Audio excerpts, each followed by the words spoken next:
નમસ્કાર મિત્રો, અજીત પરમાર મારું નામ છે, દસાપુરાથી આવું છું.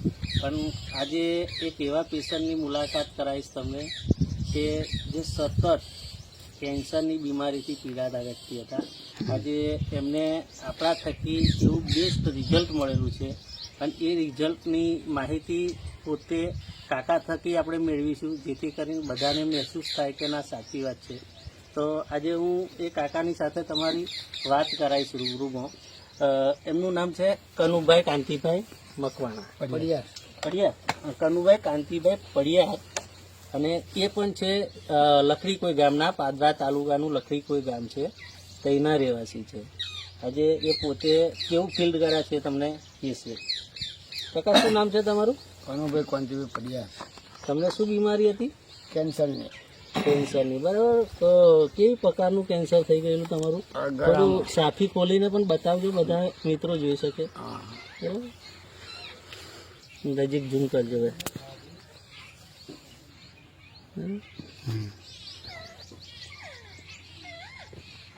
બરાબર. હવે ટર્લિંગ હોસ્પિટલમાં તમે દવા લીધી હતી, મેં જાણીતું. તો એ કેટલો ખર્ચો થયેલો તમારો? સહયોગ મળી મંત્રી મૈત્રી મેં તો પહેલા લીધી હતી, મેં તો ઓપરેશન કરાવ્યું હતું એસા હોસ્પિટલમાં. કેટલો ખર્ચો થયેલો લમસમ તમારો? 1 લાખ રૂપિયા થયો હતો. 1 લાખ રૂપિયા ખર્ચો. 1 લાખ રૂપિયા થયા પછી તમારી હાલત કેવી થઈ ગઈ હતી? ગંભીર થઈ ગઈ હતી. ખાવા પીવાતું નતું, બંધ હતું. અને આની માહિતી તમને કોને આપી હતી? માહિતી અજીતભાઈ આપી. હા, આયા હતા દવા આલવા, હમ એમને આપી દવા. હમ તો પછી મેં 7મા મહિનામાંથી ચાલુ કરી. 7મા મહિનાથી ચાલુ કરી કાકા. બરાબર. લીધી કેટલા મહિના વાપરી અત્યારે? 3 મહિના. 3 મહિનાથી રેગ્યુલર વાપરી. હા, 3 મહિના. બરાબર. તો પહેલે જે દવાખાનામાં તમને તકલીફ થતી હતી, બરાબર, અત્યારે વાપરવાથી તમને શું ફાયદો થયો આનો કાકા? એનાથી રૂજ આવી. રૂજ આવી ગઈ. પહેલા તો ફાયદો રૂજ. કમ્પ્લીટ. ખોરાક બધો લેવાય, રોટલો બોટલો નતો ખાતો, બધું ખવાય. બધું ખાતા થઈ ગયા. વેરી ગુડ, જોરદાર. માથામાં એક પણ વાર નતો. વાર નતો, પણ વાર પણ આવી. વાર પણ પાછા નવા આવ્યા. બરાબર, સરસ સરસ. પેલા ઘરી ગયા હતા બધા, હા, પણ પછી આવી ગયા નવા. તો આનો લગભગ કેટલો ખર્ચો થયો છે 3 મહિનાનો અંદાજે, તમને એવી ખબર? હવે તો દવા પર મન 17,000 રૂપિયા થયો. 18,000 રૂપિયા 3 મહિનાનો ખર્ચો થયો. અને દવાખાનાની અંદર તમે 1 લાખ રૂપિયા વાપરા, છતાંય ખર્ચો રિઝલ્ટ શૂન્ય હતું. સમજો, 0. બરાબર છે. અને યશબીજ પ્રોડક્ટની, યશબીજ કંપનીની નોની પ્રોડક્ટ વાપરવાથી તમને 18,000 ની અંદર આજે જબરજસ્ત રિઝલ્ટ મળ્યું છે કાકા. ખરેખર કમ્પ્લીટ મટી ગયું. પણ હજુ મારા કહેવાથી તમારે બીજા 3-4 મહિના લેવાની છે.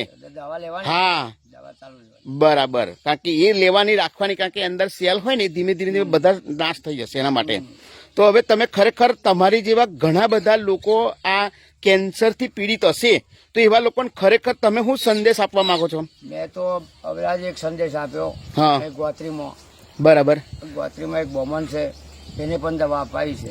દવા તમારા થકી બીજા લોકોને વપરાવો છો ના? એટલે તમે ધારો કે આ વસ્તુ વાપરી, હવે તમને તો તમે આવા લોકો અનેક લોકોને પણ અપાવી શકો છો, કારણ કે એનાથી ફાયદો થયો. બરાબર ને? સાચી વાત છે તમારી. તો હવે ખરેખર અજીતભાઈ થકી આ વસ્તુ બોલ્યો, તો અજીતભાઈ તમે કોના માધ્યમથી તમે પહોંચાડી હતી? મેં વાઘજીભાઈ મકવાણા સાહેબ છે આપણા લખડીકોઈ ગામના, મયુરભાઈ મકવાણા ને વાઘજીભાઈ મકવાણા થકી ઓકે કનુભાઈ સાહેબનો આપણે મુલાકાત કરી હતી. બરાબર. અને એમના થકી મેં એમને 3 મહિના પહેલા આપી હતી, ત્યારે એમની હાલત બહુ ગંભીર હતી અને આપણે જોઈ પણ ના શકીએ એવો ફોટો પણ છે. હા, એ તો તમને મળશે એ ફોટો. પણ આ વિડીયોની અંદર હું સાથે સાથે એડિટ કરી શેર કરાવીશ. બરાબર કે એનાથી બહુ ગંભીર હાલત હતી, એટલે ખાઈ પી શકતા જ નતા બિલકુલ. બરાબર. અને આજે તંદુરસ્ત થઈને યશબીજ પ્રાઇવેટ માર્કેટિંગ લિમિટેડ કંપનીની પ્રોડક્ટ સાથે આજે સિબાકટોન, સુપરબેરી, વાઇટલ ડ્રિંક, નોની, તુલસી અને પેસ્ટ, આટલી વસ્તુઓ આપવાથી એ હલ્દી થઈને તમારી સામે બેઠા છે. બરાબર. તો કનુ કાકા, નંબર, તમારો મોબાઈલ નંબર, જરા કોઈ પણ વ્યક્તિ અગર તમને કદાચ સંપર્ક કરવા માંગે છે તો એમનો નંબર, મિત્રો તમે તમારો મોબાઈલ નંબર જણાવશો? તમારો નંબર, ફોન નંબર તમે બોલો ને. મયુરભાઈ, તમને ખબર છે નંબર? ના બોલે. હા, બોલો ને, વાંધો નહીં. 95 95 37 37 94 94 35 35 72 72 મિત્રો કોઈ પણ વ્યક્તિને કદાચ વિશ્વાસ ના આવ્યો અને એમનો સંપર્ક કરવો હોય ને તો પણ એમના મોબાઈલ ઉપર સંપર્ક કરી શકે છે. તમે આ ખરેખર તમારું ઇન્ટરવ્યુ આપ્યું બદલ આપ ખૂબ ખૂબ આભાર. Thank you.